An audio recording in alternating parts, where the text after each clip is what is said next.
starting. All attendees are in listen-only mode. Good afternoon, and welcome from beautiful downtown Albany, New York. My name is Joe Macbeth, and I'm joined here with by John Raphael. Hi, everybody. This is John Raphael.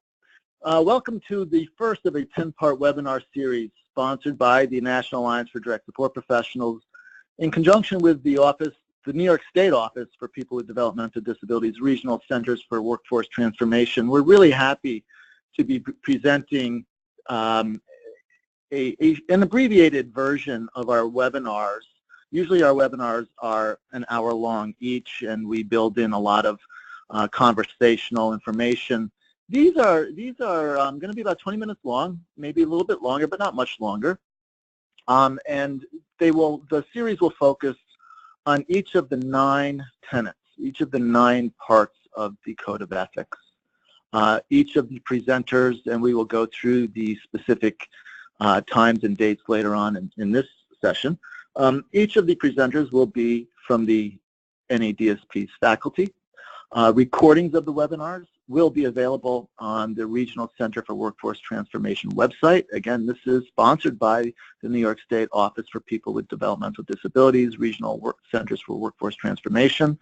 And you can see on the screen the webinar registration information can be found on our website at www.nadsp.org/events. So before we go on, the NADSP is really about 3 things. If anybody has ever been to an NADSP event, you'll know that we speak about knowledge, skills, and values. And the knowledge, of course, is the training that direct support professionals are given. And that training needs to be based on sound research and evidence-based practices like every other profession.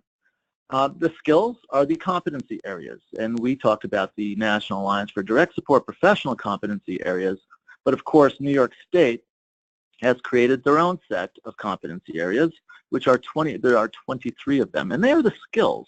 They're basically the application of the knowledge on the job in the form of skills.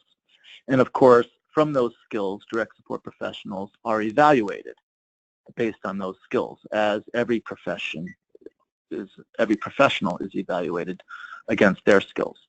But we're going to be focusing on the values and the Code of Ethics, and that's what today is all about. And the 10-part series is about the values of the work. What are the NADSP Code of Ethics? There's me and John. I'm making a point, lecturing, and John is... I'm pointing at some important piece of something. Why do we have a Code of Ethics? What is the NADSP Code of Ethics? Well, the NADSP Code of Ethics is really the values of the work, the intrinsic parts of ourselves that we bring to the job. And when we are in a position of supporting people with disabilities, it's very easy for humans to impose their own personal values onto others in a support situation. And that's very dangerous. We don't want to do that. Therefore, the NADSP created a Code of Ethics in 2001. And the Code of Ethics was created by a wide stakeholder group, people who come from academia.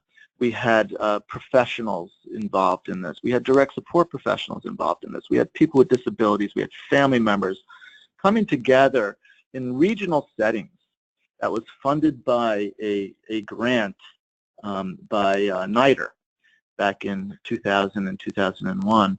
And this work was largely led by Dr. Amy Hewitt and Marianne Taylor, who, by the way, will be receiving our John F. Kennedy Jr. Workforce Excellence Award this September. Well, Marianne and Amy were facilitating these workforce seminars and talking about in focus groups, what are the values of direct support professionals and why are they necessary? They've been validated, they've been researched, they have been slowly being embraced across the country. over the last 6 years where John and I have been teaching the Code of Ethics, we've reached probably about 70,000 direct support professionals. And we always start with the Code of Ethics. It is the foundation of direct support practice. And over the 16 years that the Code has been around, we actually had 2 of our newsletters dedicated specifically to the Code of Ethics. The first one was in 2001, and then in 2012 we dusted them off and had a second newsletter on the Code. In 2011, the state of New York, in response to a series of really damaging articles that appeared in the New York Times that painted direct support professionals with a pretty bad brush. Commissioner Courtney Burke created a stakeholder group that was going to focus on how can we improve the standards and the work of direct support professionals. And I was on that steering committee. And one of the first things that we talked about is we need to adopt the Code of Ethics. We need to create a method by which all direct support professionals' values are held to the same standard.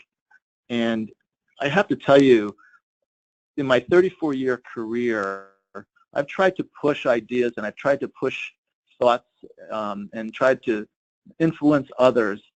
There was never an easier thought to push than adopting the Code of Ethics. All I needed to do was hand out the brochures. We glanced through them, and there was a motion on the table for New York State to adopt the Code of Ethics. And they did so quickly, but just adopting the Code of Ethics is one thing. How are we going to train people on it? How are we going to get the word out? More than that, how are we going to incorporate the richness of the Code of Ethics into everyday practice? And I think that was really the, excuse the colloquialism, the heavy lift that New York providers and 110,000 New York direct support professionals really needed to do, is to understand the roadmap that is the Code of Ethics. And as our friend Regis Obudziski says, the Code of Ethics will challenge you and it will inspire you. And it really does. So today we want to focus on the preamble, and I'm going to turn it over to John, but I have to tell you, this is, to me, the most important part of the Code of Ethics. And I think it's often overlooked by trainers and by professionals.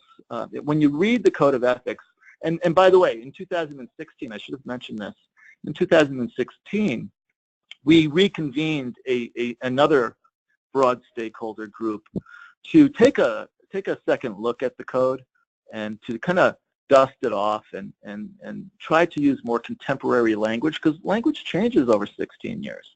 And we got this group together, and we didn't change the bones of the Code of Ethics. We just put some new clothes on it. And we looked at the preamble, and we broke it down into the vision and the mission and the purpose and the actual values and the skills and the knowledge. And then at the end, we offered the challenge, and we're going to get into that later. But I would never teach direct support professionals the Code of Ethics without having a critical discussion about the content of the preamble. John, what do you think? Well, I'm in agreement with you, Joe. And over the course of the years in teaching this and devising ways to teach the Code of Ethics, because it's very hard to actually teach ethics. Ethics are very tricky. Ethics are very fluid. Ethics are hard to define. I mean, we have a definition you'll see in a second. But when a series of the NADSP faculty met last year, and we really took a look at the Code, but we said, why aren't we using the preamble more when we teach the Code? Because if you really look at this preamble, and we invite you to do that, to get the Code of Ethics, if you're not familiar with it, if you haven't ever seen it, it's very easy to obtain. I bet you somebody in your organization has a copy, but you can get your own copy free of charge if you go to www.nadsp.org. NADSP.org. And if you noodle around in our website, you will find the Code of Ethics. You'll find our competencies. And I would strongly encourage you to take a look at the preamble and read it. It really is our charge. It's the reason that direct support professionals are doing what they do. And when you read the preamble, it makes it very clear that we absolutely have to have some kind of guiding principle, some kind of guiding values that our profession gives us, so that when we're walking in partnership and equity, and there it is, when we're walking or rolling or sitting in partnership and equity with the people that we support, the Code of Ethics will keep us in check. And that's what its basis is. The preamble talks about this. We picked out 3 segments of the preamble that we now use when we teach the Code of Ethics around the state and around the country. I just want to quickly go through these 3 poignant parts of the preamble that give us our charge. And think as you read this, as I read it to you, because I will, think how, if you agree with this. And it's not agreeing with this, it's kind of like not liking puppies. You know, it's like, it's not apple pie American. You know, it's when you read these 3 segments, I would be hard-pressed that any direct support professional would deny these statements. Do you believe this, that a primary purpose of direct support professionals is to assist people who need support to lead self-directed lives and to participate fully in our nation's communities? What could be bad about that? What you cannot disagree with that. Yes, Joe. But it's also loaded, John, with some pretty heavy-duty things. What does it mean to help support or help to lead a self-directed life? What does that mean for a direct support professional when sometimes they're not feeling like they themselves are not being supported by organizations? And that becomes all the more reason to bring this narrative, this very small, the Code of Ethics, by the way, it's a very short piece of material. It's just over 2,000 words. I think if stakeholders, if you will, if agency leaders, if clinicians, family members, certainly direct support professionals have a dialogue around what these words say, they can get to a place to really understand what self-directed means, you know? Well, and that leads to the depth of this language, because even funding organizations, funders, sure, may not be necessarily funding support that would lead to self-directed lives. And the direct support professional has to really be able to navigate that tricky area where you have to advocate with people, you have to empower people to advocate for themselves. So even this one line, you see, you can break down the preamble and you can get into philosophical discussions about direct support work. That's it. And you know what's really cool about this particular, we could have a whole webinar just about this one line, right? We have the fortune and honor and privilege to go all around this incredible country. And when we say participate fully in our nation's communities, every community is so different, so diverse. And the reality is, to be self-directed in Brownsville, Texas might be a little bit different than being self-directed in Portland, Oregon, or in Albany, New York. And that's the beauty of this universal code. Let's go to the next piece of the preamble. Yeah, because I think our goal of 20 minutes is already shot, John. We'll do our best. The people who assume, direct support professionals, right? The people who assume this complex role must examine their own values and beliefs while honoring those of the people they support. This is critical. The reality is, to help any other human being, as one human being to another, it's almost impossible not to let your own views, your own beliefs, your own principles interfere in that support role. Social workers go to school for 2 years to figure that out, psychologists, anybody in the helping profession. But the reality is, direct support professionals are very motivated by what we know as good intention, and that's fine. But we know that the road to hell is also paved with good intention, so therefore the examination of one's own values has to be part of the direct support practice. Joe, you have a story or something? I do. Okay, we're going to probably go about 3 hours. Here we go. No, I'll be brief. So, this is a really important line in the preamble. Examine your own values. And a lot of direct support professionals come to work with really good intentions. And we were in the South one time, and the CSP came up to us and shared a story and showed us a picture on her phone of a man that she supports with really significant and complex medical and intellectual disabilities. And she told me that she took him to her church and helped him get baptized.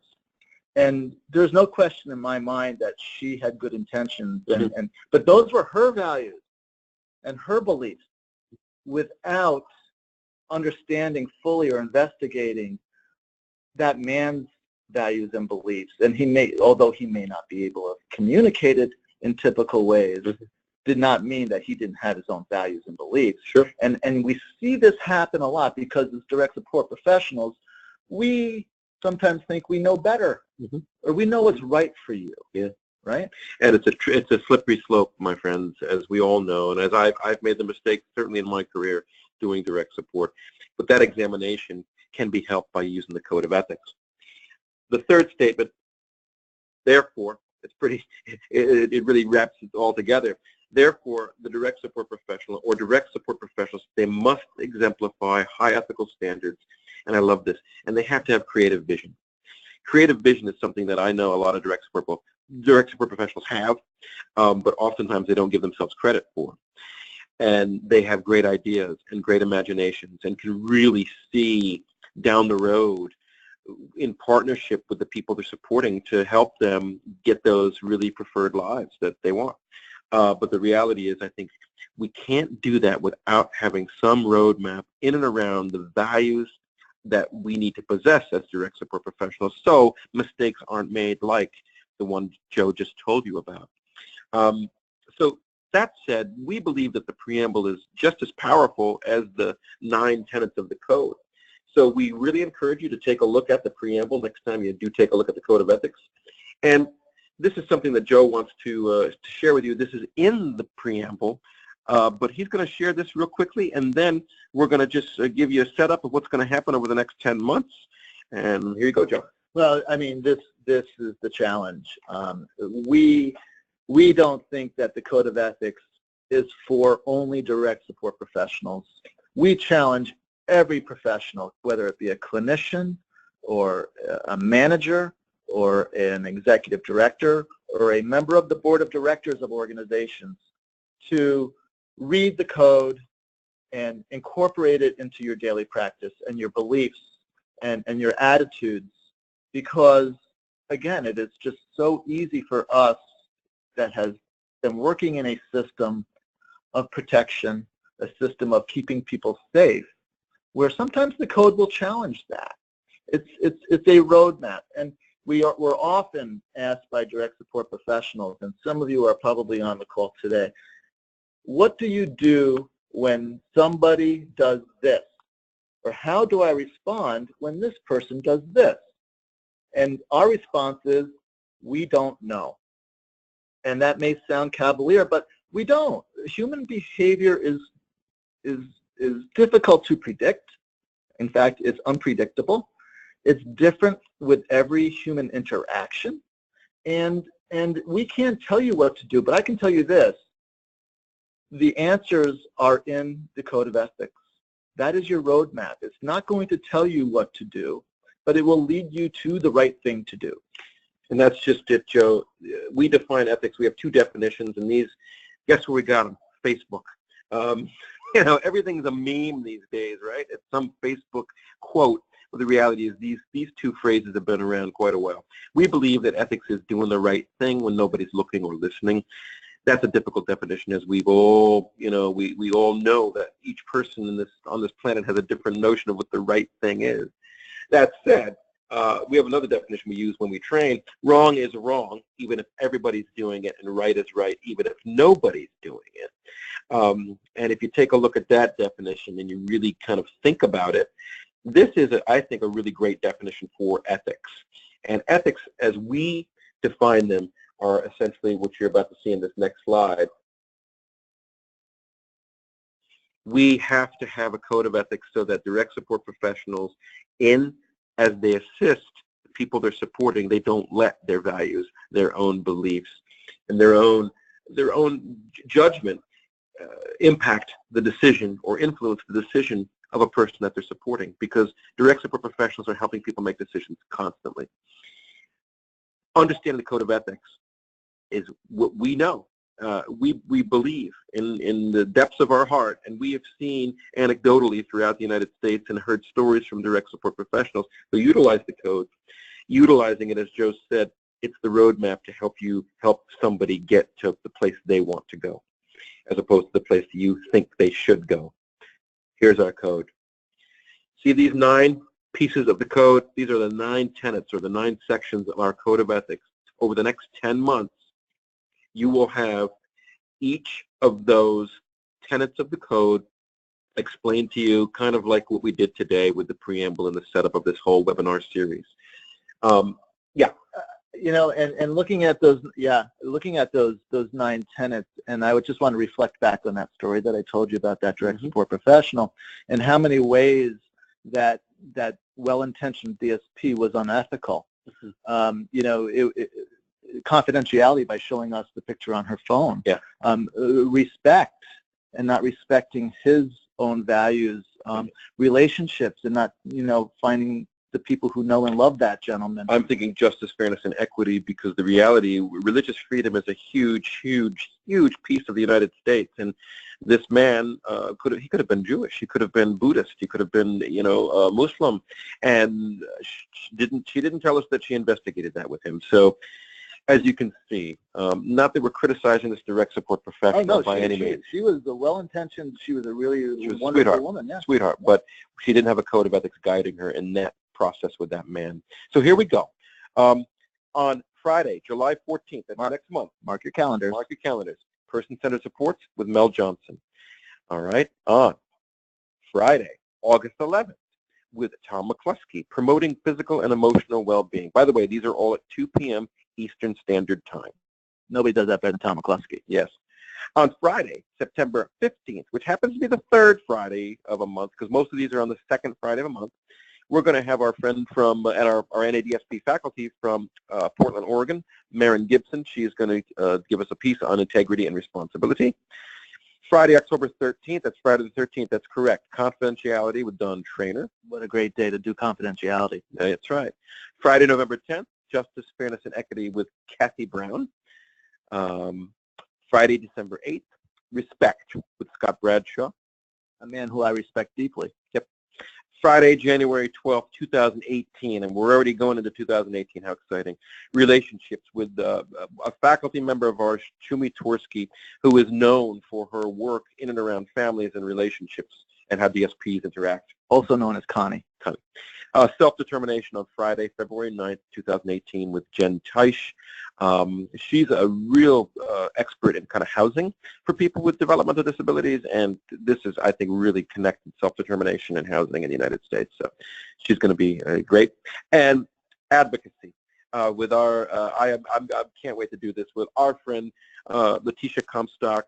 And she is she's going to lead this one and talk about what advocacy means to her, but as a person with a disability, but more so what advocacy means for direct support professionals, because she has taught me more than anything about what direct support professionals need to do to be advocates. Man, don't miss that one. Yeah. So lastly, we believe there's some ways you can promulgate or teach the code of ethics in your organization. Share the code upon hire. Teach it in orientation.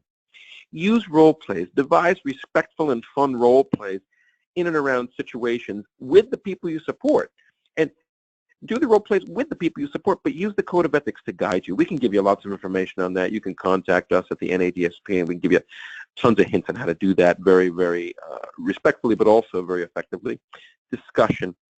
Have discussions. Joe and I just basically had a discussion around these slides, around these statements. You can do the same thing with the code, but use the code every day. There's no reason to keep this beautiful pamphlet of the code of ethics, you know, tacked on a wall or stuck in a drawer. It's a living, breathing document in our very strong opinion.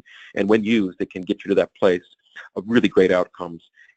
protecting yourself as a direct support professional, but more so really protecting the people you support from the influence of your values upon them.